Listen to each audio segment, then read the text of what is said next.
से भी ज्यादातर उसका किसी न किसी बात पर झगड़ा चलता रहता था। एक दिन उसका बेटा उसके पास आया और बोला, पिताजी, मेरा स्कूल का होमवर्क करा दीजिए। वह व्यक्ति पहले से ही तनाव में था तो उसने बेटे को डांट कर भगा दिया। लेकिन जब थोड़ी देर बाद उसका गुस्सा शांत हुआ तो वह बेटे के पास गया तो देखा कि बेटा रोकर सो गया है और उसके हाथ में उसके होमवर्क की कॉपी है।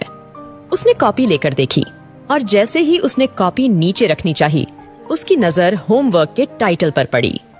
होमवर्क का टाइटल था, वे चीजें जो हमें शुरू में अच्छी नहीं लगती लेकिन बाद में वे अच्छी ही होती हैं।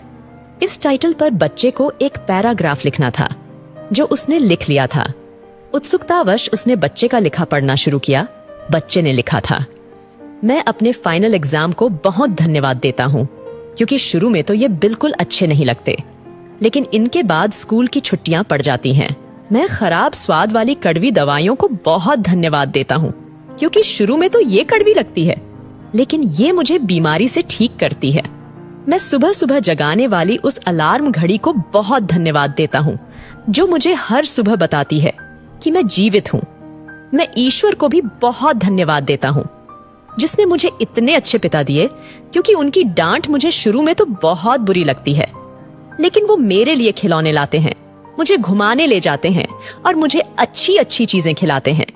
और मुझे इस बात की खुशी है कि मेरे पास पिता हैं क्योंकि मेरे दोस्त सोहन के तो पिता ही नहीं है। बच्चे का होमवर्क पढ़ने के बाद वह व्यक्ति जैसे अचानक नींद से जाग गया हो। उसकी सोच बदल सी गई। बच्चे की लिखी बातें उसके दिमाग में बार बार घूम रही थीं, खासकर वह लास्ट वाली लाइन। उसकी नींद उड़ गई थी। फिर वह व्यक्ति थोड़ा शांत होकर बैठा और उसने अपनी परेशानियों के बारे में सोचना शुरू किया। मुझे घर के सारे खर्चे उठाने पड़ते हैं, इसका मतलब है कि मेरे पास घर है और ईश्वर की कृपा से मैं उन लोगों से बेहतर स्थिति में हूँ जिनके पास घर नहीं है। मुझे पूरे परिवार की जिम्मेदारी उठानी पड़ती है, इसका मतलब है कि मेरा परिवार है, बीवी बच्चे हैं और ईश्वर की कृपा से मैं उन लोगों से ज्यादा खुशनसीब हूँ जिनके पास परिवार नहीं है और वो दुनिया में बिल्कुल अकेले हैं। मेरे यहाँ कोई ना कोई मित्र या रिश्तेदार आता जाता रहता है, इसका मतलब है कि मेरी एक सामाजिक हैसियत है और मेरे पास मेरे सुख दुख में साथ देने वाले लोग हैं। हे मेरे भगवान, तेरा बहुत बहुत शुक्रिया। मुझे माफ करना, मैं तेरी कृपा को पहचान नहीं पाया। इसके बाद उसकी सोच एकदम से बदल गई। उसकी सारी परेशानी, सारी चिंता एकदम से जैसे खत्म हो गई। वह एकदम से बदल सा गया। वो अपने बेटे से लिपट गया। आंखों से आंसू बह रहे थे और मन ही मन अपने छोटे से बेटे से वो माफी मांग रहा था। बेटे के माथे को चूमकर वो अपने बेटे को और ईश्वर को धन्यवाद देने लगा।